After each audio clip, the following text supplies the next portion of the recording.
Hi, this is Patrick Conroy, and we're up to chapter 4, technology and the paralegal. Listen, technology is going to be a big part of your every day, but you work as a paralegal. You're going to spend more time in front of the computer than you are in anything else. So, if you're not comfortable with computers, the best thing to do is get comfortable with them. There's some courses in this program that will help you, and just become comfortable. It's not rocket science, and it is all very normal. Speaking of learning, here are the learning objectives. Explain the ethical duties and obligations of the law firm in the use of technology. Explain the use of technology in the law office. Discuss how the use of technology can reduce costs and increase efficiencies. Explain the functions of the components of the computer system in the law office. Explain the features and functions of a computer network in the law office. Describe the role of the internet in the law office. Describe the role of online resources in the law office. Describe the types of software used in the law office, in the electronic courtroom, and file security. You really just touch on the most basic things in this plan. And some of this, I would say, might be a little bit out of date.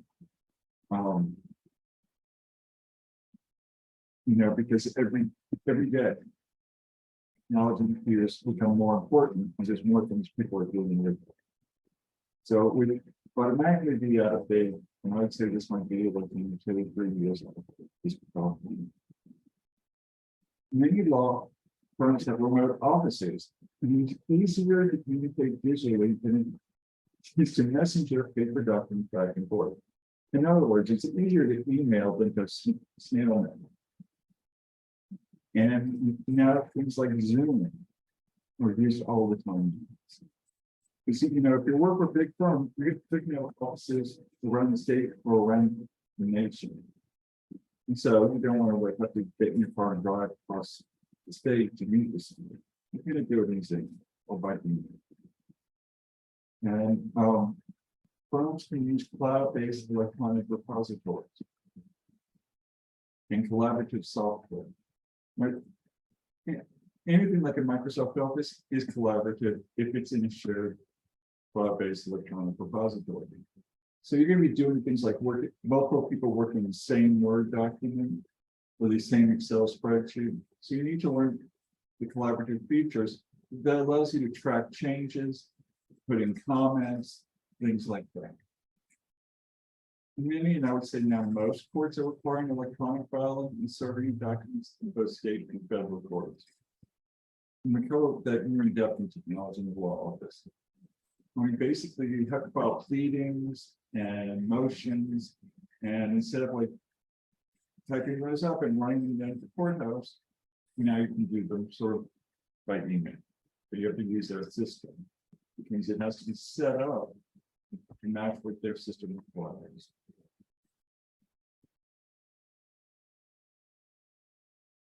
At one point, it was only the large firms with the wealthy clients, the big corporate firms that we talked about. Now it's essential for everyone, especially the lawyers. And some law firms have dedicated IT staff. Sometimes, they might contract that out. And there's people who specialize in legal technology. And this is some paralegals go into that. As time goes on, because it's very right there. You're very usable IT, secure IT, and IT that can handle a lot of tasks that would otherwise take up a ton of time. Impact of technology in the legal practice. As we said earlier, federal and state courts that implement the rules regarding electronic disorder. Document retention is always a concern during potential overpays. Okay, you can have it would look like volumes and volumes of books, of evidence to go through, and documents, all of the sorts of reporting doctors and police, and all of those. And so you not only get to retain the documents, you have to make them easy to, so it's easy for you to find what you need in those documents when you need. And some, in searching for evidence in documents. Law offices need to be efficient, and technology does reduce costs. Even though the technology itself can be expensive, the man hours it saves makes it all work. Okay, some basic computer literacy terms. Computer hardware is the physical parts of the system. Hardware is what you think about. RAM, or random access memory, determines the speed at which a computer can operate. The operating system is a software that runs the hardware and allows the legal team to read, process, and program. Windows. Okay. Your network, everything's being networked together on the block. The single station is called a workstation. Workstations linked together are called a network. And networks allow computers to share information back and forth and allow for collaboration and data. Usually there'll be like a server where you might have services in the cloud, which actually holds the document and everyone can work from it from your workstation. Network rights and privileges provide security by limiting access to outside users. We really need to make sure that we have a safe system. It's hacked through as best as you can be hacked through, because you do not want some of this information to get out to the public. Or to the opposing side. Online computer resources are important, but can also cause network security concerns. ISP, internet service providers can limit the amount of information being sent. So what firewalls put it up, prevent, hacking. And documents can be encrypted and should be checked by an antivirus program before opening. And so the firewalls limit access to computer. So just, you have a lot of confidential information that you're keeping on your file. And there's an expectation by the clients that you would keep it confidential.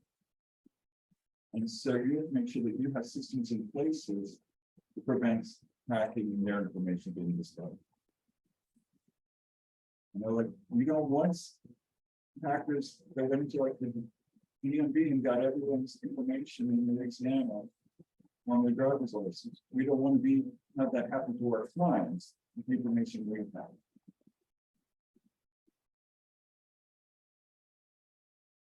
Okay, the internet. It's a group of computers linked together with the ability to search all the connections for information. Local area network, with its files on your local computer, internet service provider provides local access to the internet. We do a lot of searching on the internet. Sometimes you'll be using special databases that you're searching, like LexisNexis or Westlaw, so that you can find relevant statutes and case law as the theory of case to go to court. That's a lot of stuff. Also, if you're in a messy divorce, they're going to be searching. You're going to want to search all of the data you can in the opposing side, their social media, your text messages, anything you can get your hand on in writing is done. The financial. Application software performs specific tasks, like word processing, spreadsheets, database. Word, Excel are the big ones. And then databases, you'll have databases on your clients that will have information about their billing, their evidence, your contact information, and you'll also be working with databases that as you put in your billing out. Presentation graphics like PowerPoint can help with the telling of the story by using images and charts to help the jury understand the case. So you're going to want to have some bells and whistles when you go to trial. And so they're going to expect things like PowerPoint because it just really reinforces your points as it does in class. And then there are all sorts of special applications for the legal practice. Litigation, transcript, and trial presentations, all sorts of things with bells and whistles. We're coming to those in a later report. Of course. Okay, boards are adopting the use of electronics and computer-based systems because of cost reduction and speed of administration. Now you have very strict deadlines and be getting things into the court. And they want to keep things moving along on their end too. So it's just a lot easier. If they have it electronically, then they have the data kind of thing in. It's very searchable, very easy to keep in place where it needs to be. And then there'd be video depositions with experts. You know, it's expensive to fly someone down, put them up, so they can be on jury stand, you know, on the witness stand at 10 minutes. So you're going to be able to, how to do video deposition. And tools that display documents to the jury and the party at the same time. Those are a little bit more than powerful. You're showing them up so they can see in black and white what you're talking about, as far as documents, contracts, nuptial agreements, all of them. And this is the video conferences allow clients and attorneys to meet virtually or allow defendants to have initial criminal appearances. So that's it for things like this. There's a lot of applications built on conferencing.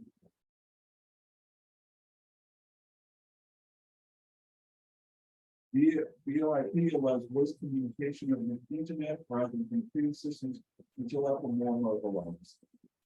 I don't know how much people do that, so just going to say that. So, wireless networks, hotspots, and devices allow the office to connect them anywhere in the world.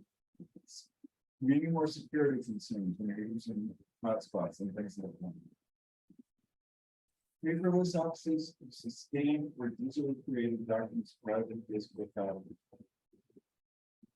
You know, paperless offices don't exist. There's always been some paper. But they're going to have a lot of things also that are in digital form. PDF, chip, OCR, those are common. And so this is a very brief introduction. There's some more exercises, and good luck with it.